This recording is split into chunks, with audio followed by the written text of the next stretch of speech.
अस्सलाम वालेकुम। आज हम डिस्कस करने जा रहे हैं चैप्टर नंबर 16 की न्यूमेरिकल्स।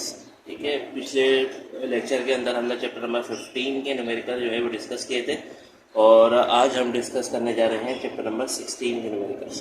ठीक है, क्वेश्चन नंबर 1 आपके पास क्या है कि a gas undergoes isothermal expansion at a constant temperature of 300 kelvin.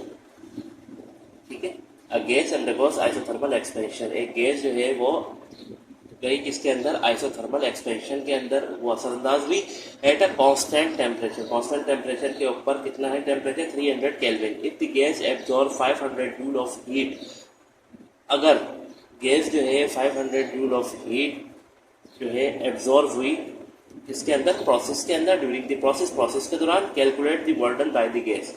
आपको क्या करना है, गैस का वर्डन मालूम करना है। सही है, जो गैस के जरिए जो वर्डन हुआ, जो भी काम हुआ, वो आपको क्या करना है, मालूम करना है। ठीक है,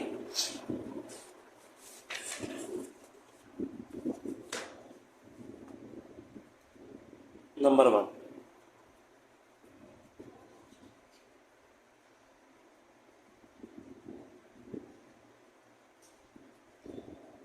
सही है, नंबर 1 में क्या कह रहे हैं कि आपके पास जो गैस थी उसका जो एक आइसोथर्मल एक्सपेंशन था। आइसोथर्मल जो होता है जिसके अंदर कांस्टेंट टेम्परेचर होता है, तो टेम्परेचर आपके पास कांस्टेंट कितना था, 300 केल्विन।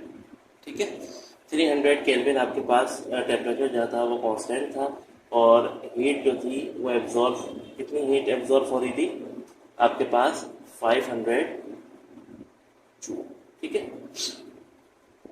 और वर्डन आपको क्या करना है, इसके अंदर मालूम करना है। सही है, और जब भी आइसोथर्मल एक्सपेंशन होता है तो उसके अंदर इंटरनल एनर्जी की वैल्यू क्या होती है आपके पास, 0 होती है। ठीक है, सोल्यूशन देखते हैं इसका। सोल्यूशन क्या, फॉर्मूला क्या होता है इसका, delta Q is equal to delta U plus delta W. ठीक है,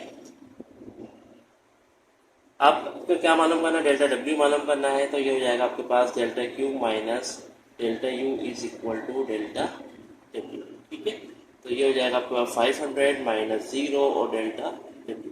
तो डेल्टा डब्ल्यू की वैल्यू भी आपके पास क्या आ जाएगी, 500 जूल। ठीक है, तो ये आपके पास वो था, आपके पास क्या, क्वेश्चन नंबर 1। अब क्वेश्चन नंबर 1 आपके पास था। अब क्वेश्चन नंबर 2 डिस्कस करते हैं। क्वेश्चन नंबर 2 क्या आपके पास, अब piston compresses a gas adiabatically. ठीक है, ये प्रोसेस क्या है आपके पास, एडियाबेटिक प्रोसेस है कि एडियाबेटिक आपके पास प्रोसेस है कि सिस्टम जो है वो एडियाबेटिक प्रोसेस के अंदर जो है वो लाई कर रहा है। हुआ क्या कि एक गैस को जो है कंप्रेस किया गया पिस्टन की मदद से एडियाबेटिकली तौर पे। एडियाबेटिक प्रोसेस क्या होता है, जिसके अंदर हीट जो होती है वो क्या होती है, तकरीबन 0 होती है। ठीक है, अच्छा, if the initial volume is 0.02 metre cube, और उसका जो इनिशियल वॉल्यूम था वो कितना था, 0.02 मीटर क्यूब था, and the final volume is 0.01 cubic metre, और उसका जो फाइनल वॉल्यूम था वो कितना था, 0.01 क्यूबिक मीटर। जब गैस को कंप्रेस किया गया तो उसका वॉल्यूम क्या हो गया, कम हो गया। पहले 0.02 था, 0.02 से 0.01 तक आ गया।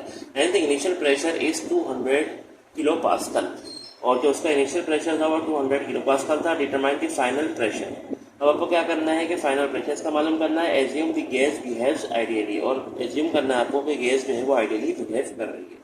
ठीक है,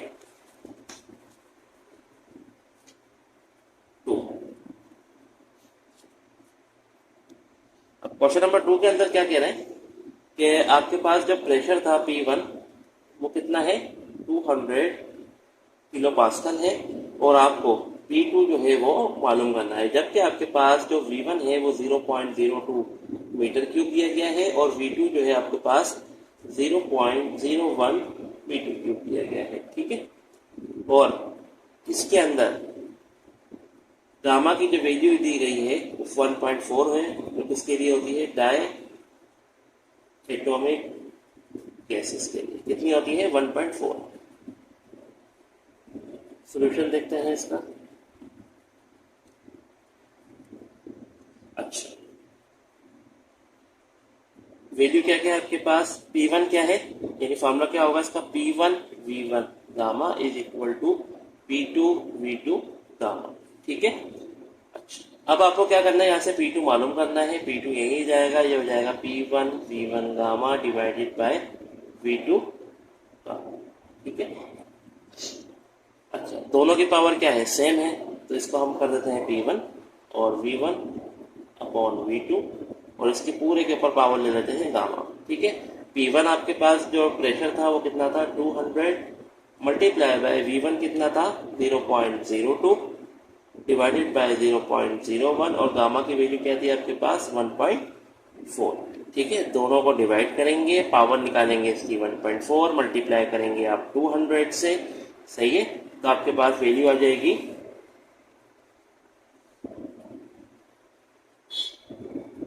P2 की 527.8 किलो पास्कल, ठीक है।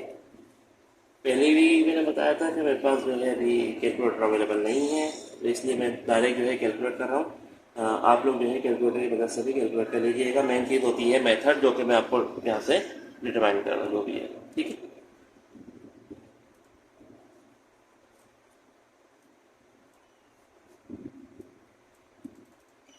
अच्छा,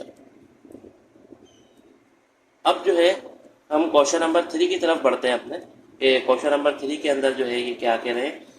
अच्छा, क्वेश्चन नंबर 3 जो है इसका वो है a system undergoes an isobaric process. Isobaric process क्या होता है, आइसोबैरिक प्रोसेस इसको बोलते हैं जिसके अंदर प्रेशर आपका कांस्टेंट होता है, ठीक है। Where the pressure is keep kept constant, आपके पास प्रेशर क्या है, कांस्टेंट है at 150 kilo pascal.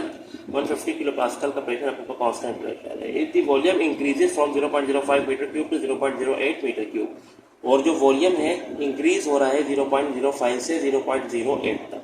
Calculate the heat added to the system, आपको क्या करना है, हीट मालूम करनी है जो सिस्टम में ऐड की जा रही है, ठीक है।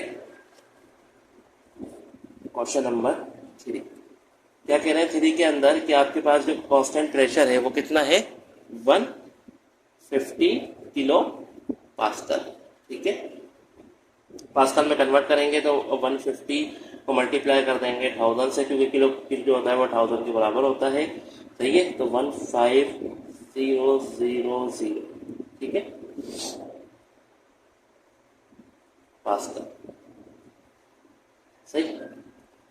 अब जो है आपके पास V1 दिया गया था 0.05 मीटर क्यूब और वॉल्यूम जो है वो इंक्रीज होकर 0.05 से 0.08 तक हो गया था, जो आपके पास V2 हो गया। और डेल्टा U जो है आपके पास क्या है, सही, दोबारा से देख लेते हैं, ठीक है। Calculate the isobaric process is and 150 kilo pascal if the volume increase 0.05 metre cube to 0.08 metre cube, 0.05 से वो 0.08 हो गया। अब क्या करेंगे, calculate the heat added to the system. अब आपको क्या करना है, ये हीट जो है सिस्टम में क्या करनी है, ऐड करनी है, सही है। जो एडिट हुई, जो भी सिस्टम के अंदर हीट जो है वो ऐड हुई है, वो आपको क्या करनी है, कैलकुलेट करनी है, सही है। आपके पास डेल्टा यू जो है वो 0 हो गया, सही है, और डेल्टा क्यू जो है आपके पास। अब हुआ क्या कि जब आपने जो है प्रेशर कांस्टेंट रखा तो वॉल्यूम जो है, वॉल्यूम तो आपके पास इंक्रीज होगा, तो 0.05 से वो वॉल्यूम चला गया आपके पास 0.08 मीटर क्यूब, ठीक है। अच्छा, अब आपके पास दूसरी चीज क्या है, फार्मूला के सोल्यूशन की तरफ चलते हैं। इसके अंदर सोल्यूशन आपके पास आ गया। अब इसका फार्मूला जो है आपके पास वो है delta Q is equal to delta U plus delta W, ठीक है। अब यहाँ पे क्या है कि इंटरनल एनर्जी जो है आपके पास क्या हो गई, वो कांस्टेंट हो गई, ठीक है। इंटरनल एनर्जी आपके पास क्या हो गई, कांस्टेंट, यानी 0 हो गई। तो आपके पास जो डेल्टा क्यू होगा वो हो जाएगा 0 प्लस डेल्टा डब्ल्यू, और ये हो जाएगा आपके पास डेल्टा डब्ल्यू, और ये हो जाएगा आपके पास डेल्टा क्यू। तो आपको पता है कि W जो है आपके पास वो बराबर होता है P डेल्टा V के, सही है। तो इसकी जगह आपके पास आ जाएगा P डेल्टा V, तो P आ जाएगा आपके पास, और ये हो जाएगा आपके पास V2 माइनस V1, सही है। P आपके पास क्या था 150,000, और V2 क्या था आपके पास 0.08 माइनस 0.05, ठीक है। तो जब आप इस सब को आपस में इन दोनों को माइनस करेंगे और इसको मल्टीप्लाई करेंगे तो आपके पास जो आंसर आना है वो क्या आएगा आपके पास 600। ठीक है। लेकिन जब आप इसको कैलकुलेट करेंगे 0.08 माइनस 0.05 तो ये आपके पास आएगा तकरीबन 0.03। और जब आप 0.03 को ये 150,000 से आप मल्टीप्लाई करेंगे तो आपके पास जो आंसर आना है वो आएगा 4,502। ठीक है। तो ये एक है, या तो इसके अंदर जो है क्वेश्चन में कुछ मिस्टेक की गई है, या जो ये आंसर दिया गया है आपके पास 600 जूल, इसमें कुछ मिस्टेक हुई है। ठीक है। तो आपका जो आंसर आएगा वो आएगा 4,500। ठीक है।